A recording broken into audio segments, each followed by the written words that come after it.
Hello everyone.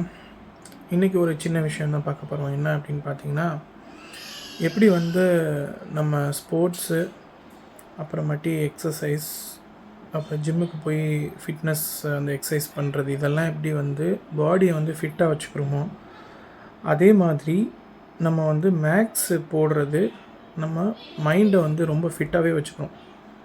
So கிட்டத்தட்ட ஒரு புரிகிற மாதிரி சொல்லணும் அப்படின்னா, பிரெயின் எக்ஸசைஸ் பண்ணுற மாதிரி தான். ஸோ எவ்வளோக்கு எவ்வளோ நீங்கள் மேக்ஸை சால்வ் பண்ணுறீங்களோ அவ்வளோக்கு எவ்வளோ பிரெயின் நல்லா எக்ஸசைஸ் பண்ணும். பிரெயினை நல்லா ஒரு ஆக்டிவாக வச்சுக்கிறோம். ஓகேங்களா? ஸோ டெய்லி நம்ம டே டு டே லைஃப்பில் மேக்ஸ் யூஸ் பண்ணிகிட்டே தான் இருக்கோம். ஸோ அதில் பிரெயின் ஆக்டிவாக தான் இருக்குது. பட் இருந்தாலும் இதை எக்ஸ்ட்ரா நம்ம எப்படி இப்போ உதாரணத்துக்கு நம்ம பார்க்குற இந்த extra work outs, running, walking, swimming, அப்புறம் மேட்ச்லாம் விளையாடுவோம். ஸோ இதெல்லாம் எப்படி எக்ஸ்ட்ரா ஒர்க் அவுட் பண்ணி நம்மளோட கலோரிஸை பேர்ன் அவுட் பண்ணுறோமோ, அதே மாதிரி எக்ஸ்ட்ரா சில மேத்தமெட்டிக்கல் அப்ரோச் நம்ம செய்யலாம். என்னென்ன செய்யலாம் அப்படின்னு பார்த்தீங்கன்னா, ஃபஸ்ட்டு திங்கு, டே டு டே லைஃப்பில் நம்ம வீட்டில் மேனுவலாக மேக்ஸ் என்ன பண்ணுறது அப்படின்னா நம்ம பண்ணுறது.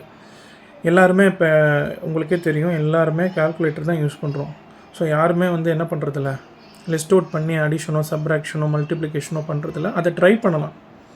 ஸோ டெய்லி பண்ண முடியாது. என்னைக்காவது ஒரு நாள் நீங்கள் என்ன பண்ணலாம் அப்படின்னா, நீங்கள் வெளியில் போயிட்டு வந்திருப்பீங்க, அந்த பில்லை எடுத்து ஆட் பண்ணி பார்க்கலாம். கரெக்டாக போட்டிருக்காங்கன்னு என்ன பண்ணிவிட்டு மேனுவலாக மல்டிப்ளை பண்ணி பார்க்கலாம். ஸோ அது என்ன பண்ணும் அப்படின்னா, உங்களுக்கு ஒரு நல்ல பிரெயினுக்கு ஒரு நல்ல எக்ஸசைஸ் இருக்கும். அது மட்டும் இல்லாமல் பசில் சால்வ் பண்ணலாம். நிறைய மேகசின்ஸில் வீக்லி மேகசினோ இல்லை பேப்பரோ நியூஸ் பேப்பரோ படிக்கிற பழக்கம் இருக்கிறவங்க அந்த சுடோக்கெல்லாம் உங்களுக்கு கேள்விப்பட்டிருப்பீங்க. அப்புறம் பசில்ஸ்லாம் இருக்கும், கிராஸ்வேர்ட் பசில்ஸ். அதெல்லாம் ரொம்ப கிளாசிக் மாதிரி ஆகிடுச்சு. எல்லாமே கேமில் ஓடியாந்துருச்சு. ஸோ கேம் நான் பின்னாடி சொல்கிறேன். கேம் அதில் நமக்கு கூடுதல் மைண்ட் கவனம் செலுத்த வேண்டாம், அது வேஸ்ட்டு தான். ஸோ நீங்கள் இந்த மாதிரி பசில்ஸ்லாம் தனியாக எடுத்து வச்சு மேனுவலாக ஒர்க் அவுட் பண்ணும்போது தான் உங்கள் மைண்ட் என்ன ஆகும் அப்படின்னா, அது ஃபிட் ஆகும்.